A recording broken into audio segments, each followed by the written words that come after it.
right. Hello, everyone. Welcome again to The Weight She Carries. We have another wonderful interview today.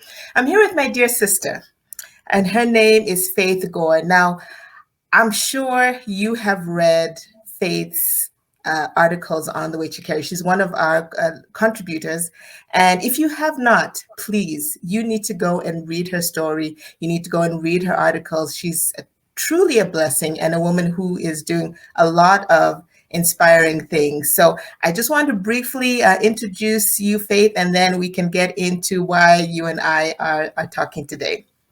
So, Faith is a children's content creator at Learn and Grow Enterprise. She's a storyteller and a mental health advocate. Now, she has a story that she's going to tell you a little bit about, and then we're going to launch into what she is doing now to help others. Faith, good morning. How are you? Hi, Vimba. It's so nice to connect with you here. I am fantastic, and I'm looking Good. forward to today's conversation. Yeah. Yes, I'm glad. Now, you and I connected, it's probably been maybe about 2.5 years ago. It was 2019. Yeah. And over the years, we've gotten close, and there are times when we just talk and we talk about things that are going on in your life, in my life, and we pray together because we know that God is using us in a way to reach other women. And I'm really grateful for the Lord bringing you into my life because you've become such a huge part of the Weight She Carries. Your weekly articles, your stories, and just everything that you're doing has been a tremendous blessing. So I just want to say thank you so much for being a part of what we do here on the Weight She Carries. Praise God for that. Good, good. All right. So tell us, Faith, for all of our listeners, tell us a little bit about yourself. Like, what are the things that kind of drive you? Who are you? Oh, well, that's a good question. Sometimes I get nervous answering that question, but then I thank God for my existence in this sense. I know that I am a source of inspiration to many, and I'm also a beacon of hope. I am an only daughter and an only sister to 5 brothers. I have so many nieces and nephews. Yeah, I am called to serve children, survivors of sexual trauma, and family caregivers. So I use recycled art to promote mental health. And my message in life is we can rise above traumatic experiences we faced in life. Then I use my writing skills, thanks to your inspiration and challenge, to create awareness on the impact of sexual violence, because much of that is usually ignored. There's a huge impact of sexual violence on our psyche. And again, I write to inspire other survivors of sexual trauma to choose life despite the effects of sexual trauma. I use my storytelling skills to pass life skills and Christian values to children. And I also use my voice in singing, not only to praise God, but to also bless humanity. Yeah, that's me. I need to hear you sing. I've never heard you sing before. So that's one part of your life that I have not been able to experience myself. So where do you sing? I I actually I think I forgot to say this. So I do my inspiration and content creation. I have a YouTube channel. It's called Teacher Faith. So I have posted some singing moments over there. I do most of my singing in church, and maybe when we have gone to visit somebody who maybe has lost their loved one, or somebody who's not well. Yeah, I'll send you voice recording one of these days with a song. Yes, yes, yes. Please do. I will. I will. I All will. right. Yes. So let's launch into a bit about your story because you mentioned that you are a survivor of sexual childhood sexual trauma. Mm-hmm. And in your case, it's something that happened on several occasions. Mm-hmm. Can you tell us briefly about your experience and how that shaped you as a young woman? Well, actually, at the time you were a child. So, how that affected you as a child and then shaped you into the young woman that you later became in your teens? Okay. Yeah, so I experienced several, say, multiple sexual abuses. The first instance happened when I was 5. The next happened when I was 10. And then there was another that happened when I was 12. And then later in my early adulthood. So much of what happened in my childhood drove me into this dark world. And I grew up with so much fear. I grew up being so defensive. I grew up with, how can I say it? I grew up with a fearful outlook towards life. So I was so hyper vigilant. And I somehow grew up in a state of feeling stuck. And I believed that the abuse I experienced somehow defined my life. I grew up feeling like a victim. It affected my learning experience in school. It affected my interaction with people, my relationship with God. And it also affected my development because I would get really sick growing up. And yeah, I think that's what I can point out. But I really thank God for bringing me this far. I really thank him for letting me know that that didn't define me. I thank him for letting me know that that was just a chapter in my life. It's just something that happened to me and it doesn't define my entire life. So the sexual trauma experience I had is just one part of my life. It's just one story in the larger story that I have in my life. Yeah. It's not the end of my life story. Yeah. Okay. Um, I can't imagine, having to go through all of those different traumas at different stages in your life, in your development, and the impact that had. Now, you recently, when I say recently, but I'll say probably in the last few years, decided to open up and start sharing your story. What was that process like when you first said, okay, I need to speak out about what happened to me? Yo. That's a good question. So the very first time I shared this in public, we were in a support group, a cancer support group, where people would share their experiences. I was working in a lifestyle center and we were serving people who had cancer, and so we had a support group for them and for their family caregivers. So I remember one time we were empowered to own our stories and to share our stories. And I was like, I had this urge to share, to speak, because the urge behind it was I wanted to pass the message that there's nothing you experience in life that you can never overcome, you know? And so I just wanted to share this to also speak to a soul or two and tell them that they're not alone. So I remember that day when I shared, I cried. I wept through the whole narration. And then after that, I there's a season where my mom would report to me every day that she heard from the local radio station that a child was molested by their uncle, another was molested by their teacher, another was abused by their grandfather. And so it became too much. I remember in a certain week, like every single day, she told me of some news from the radio. And in my heart, I was like, yo, but are you ready for me to tell you what happened to me? Because I had never shared this with anyone in my family. I never told my mom about it. And so it became too much because every time she'd share with me, I would get so angry and I would get so agitated and I would walk out of the room. So I prayed and I asked God to give me the courage to share with her, because now I had decided to speak publicly.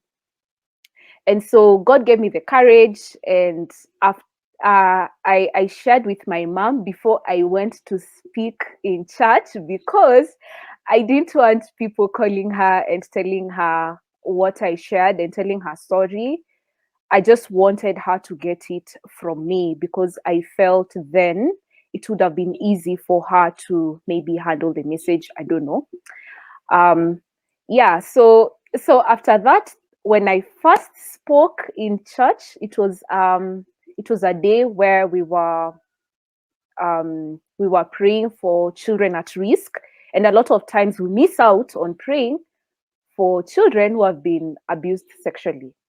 So that day I chose to speak on sexual abuse, to create awareness of the dangers that children face at home, in school, and in church, to raise the awareness to parents to be alert and to begin having this conversation with their children at home. Because you see, when children are educated, somehow they'll be aware and they'll be alert. And even if they were violated, they can gain courage to share this with their parents. And when they speak up, they can find help. You see, like for me, I kept quiet and then I ended up facing multiple other abuses. I believe that if I knew about this, if I had a name for what happened to me, I would have spoken up early, and then I wouldn't have suffered the psychological effects that I suffered for many years. So after the experience I had in that church, it has been, God has just been giving me opportunities to speak and to share, to just offer hope to other survivors of sexual trauma.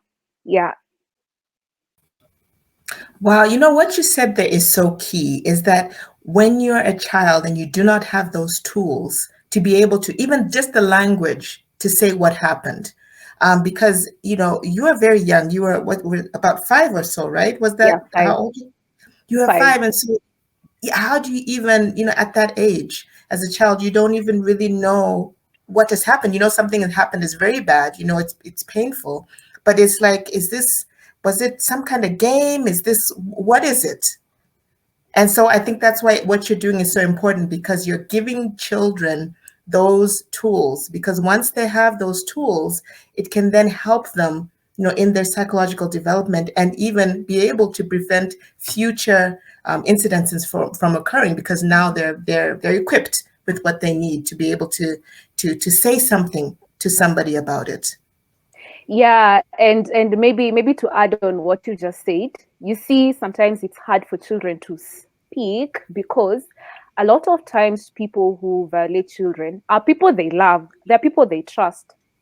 And here's the ugly thing about sexual violence, Vimbai.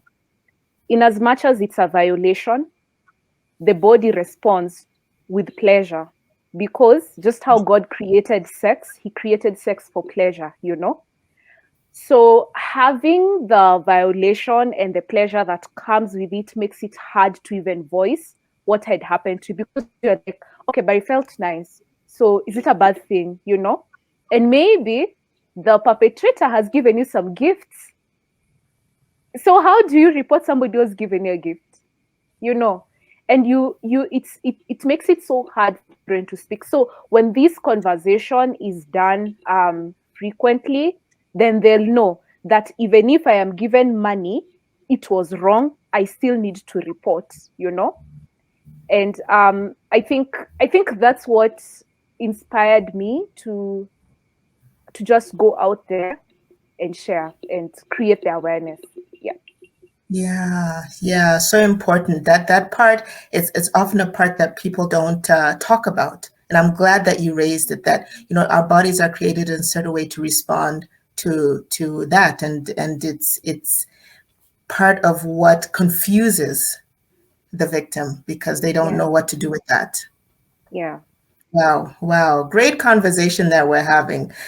All right. Well, there's so much that we could continue talking about. But what I want to branch off into is something that's really exciting. because Mm-hmm. you, at some point, after you started sharing your story and really seeing the need for you to be able to tell other people about how they can get help and to try to stop, empower children, actually, children and women, young adults, empower them to deal with trauma, sexual trauma.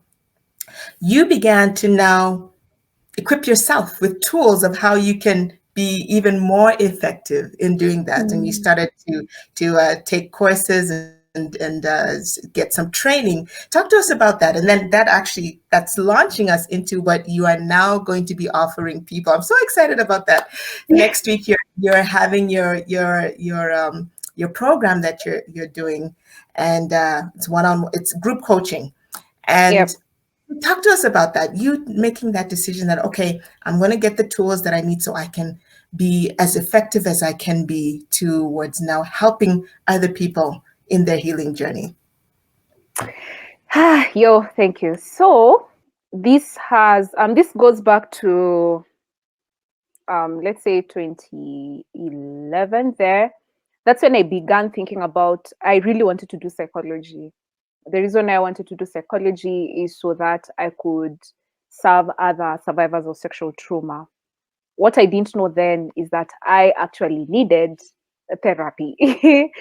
So I have been reading books, I have been listening to podcasts, I have been attending seminars and workshops on mental health and on recovering from sexual trauma. And then in 2018, I I came across a course offered by Abide Networks. Abide Networks is a network of Christian counselors that offer, say, faith-based therapy. You know, there are times I know there are so many Christians who fear going to therapy because sometimes they might meet a therapist who they don't share values with them. So Abide Networks offers therapy that is faith-based, and it's really helpful. And so they had a course for Abide Helpers. So Abide Helpers are lay people or pastors or anybody who would love to support people who have mental illness or mental health challenges. So when I reached out to the founder to apply for that course, then they told me that they don't offer that course online. So I just had to go to the US, and it didn't make economical sense to me. It didn't make any practical sense then. So I just let it be, and I just told God, I'll keep on reading books until you show up with an opportunity for me. So fast forward last year, thanks to COVID, they extended the course and now it was online. And I was favored to get a scholarship. And so I attended the training and I have been going through the training. And then part of the training, you have to do either a support group for some time, or you have to coach people for some time for practice. And that I did between last year, September and December. I initiated a support group for women they where I offer them tools to be able to navigate through their emotional struggles and mental struggles. And it was a lovely experience. And that challenged me now to come publicly and announce that, yeah, I'm offering mental health coaching services to survivors of sexual trauma. Why sexual trauma? Why survivors of sexual trauma? One, because I am a victor of sexual trauma. I have been on that road. So somehow I'm able to empathize with them. I cannot really understand what they're going through because nobody can understand your pain like deeply. However, I can hold space for you as you navigate through the challenges. And so the coaching program, what I am offering, or at the end of it all, my desire is to see people own their life purpose, to be able to offer them tools to navigate the obstacles that they have on their path, and to see them be able to define their service, own their service and begin serving in spaces that God has called them. So the whole thing is called it's so my purpose is to support you to rise above sexual trauma and thrive. Why? Because there is so much there's so much that you can offer the world than what happened to you. It's a reminder that what happened to you does not define you. Maybe I can, Vimbai, I would like to do an illustration, if you don't mind. Is that okay? Sure, sure. Okay, so I'm going to do an illustration and I'll need your participation. Okay, I'm here. I'm ready. All right. So tell me, what can you see here? I see a dot. Oh, you see a dot. Okay. Anything else you can see? Okay, Let me beside my see. face. So I see. Okay, so I see a dot in the middle of a white. Looks like a white piece of paper. Okay. Oh wait, I see. Is that another one there? No, I see No. just one. Just one. Okay. All right. Thank you. So you say that you've seen a dot, and I believe most of the viewers will also say they've seen a dot. How comes you didn't see the other surface? Why didn't you mention the other space? Yes. So that's what Right. happens to us. That's what happens Oh, to that's us so good. when we face trauma. So, dear person suffering from the experiences they had in the past that they feel have defined their life, you see how this dot that does not define the whole paper. I mean, there's still more space. I can come and draw a flower here. I can draw a monkey here.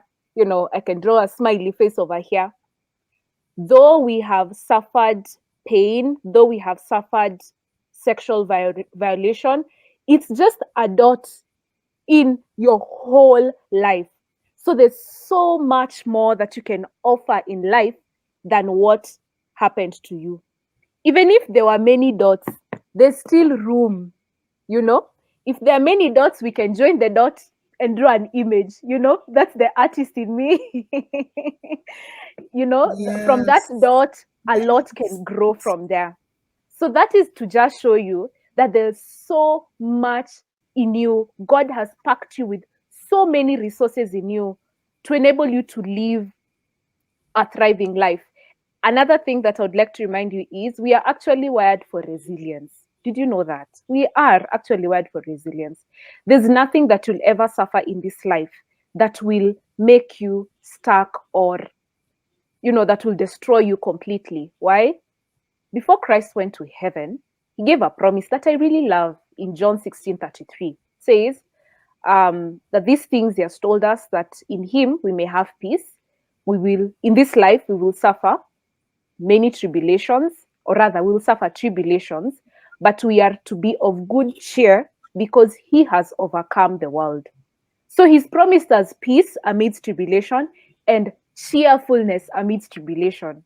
So no matter what you face in this life, you have a choice to have peace in it and to be cheerful in the process.